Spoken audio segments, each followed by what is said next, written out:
Hi friends, welcome to Navyajug blogs. ఇప్పుడు మనం చేసే వంట పాలు ఆనపకాయ. దానికి కావలసిన పదార్థాలు: ఉల్లిపాయ, ఆనపకాయ, పచ్చిమిర్చి. మేము 3 మెంబర్స్కి వండుకుంటున్నాం అనమాట. అందుకని 3 ఉల్లిపాయలు, 3 పచ్చిమిర్చి, 1 సొరకాయ.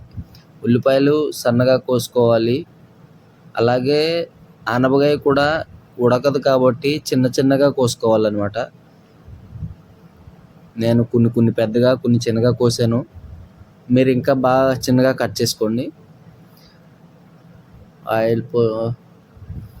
ఆయిల్ పోసుకొని పచ్చిమిర్చి వేసుకోవాలి.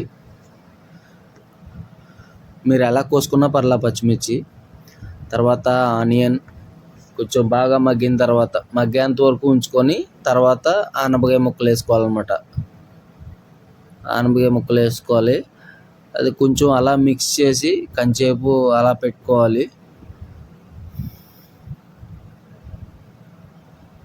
కొంచెం మగ్గిన తర్వాత పసుపు మగ్గాలి. ఇది కూడా మగ్గిన తర్వాత మళ్ళీ ఉప్పు.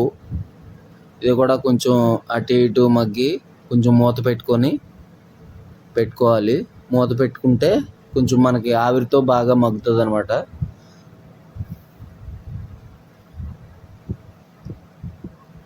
మగ్గింది కొంచెం. ఇప్పుడు కారం వేసుకొని కొంచెం అలా ఇలా మిక్స్ చేసుకోవాలి. మిక్స్ చేసుకున్న తర్వాత అది ఆనపకాయ ఉడకాలి కాబట్టి కొన్ని వాటర్ వేసుకోవాలి.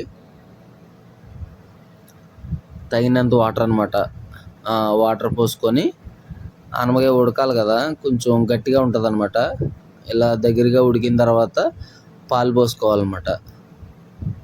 ఆ పాలు కూడా కూరకి మనకి ఎంత సరిపోతుందో అంతవరకు పోసుకోవాలి. ఇలా దగ్గరగా మగ్గేంత వరకు పాలు పోసుకున్న తర్వాత అంతవరకు మగ్గనిచ్చి ఆపేసుకోవాలన్నమాట. అయిపోయింది. బాయ్ ఫ్రెండ్స్, మళ్ళీ కలుద్దాం.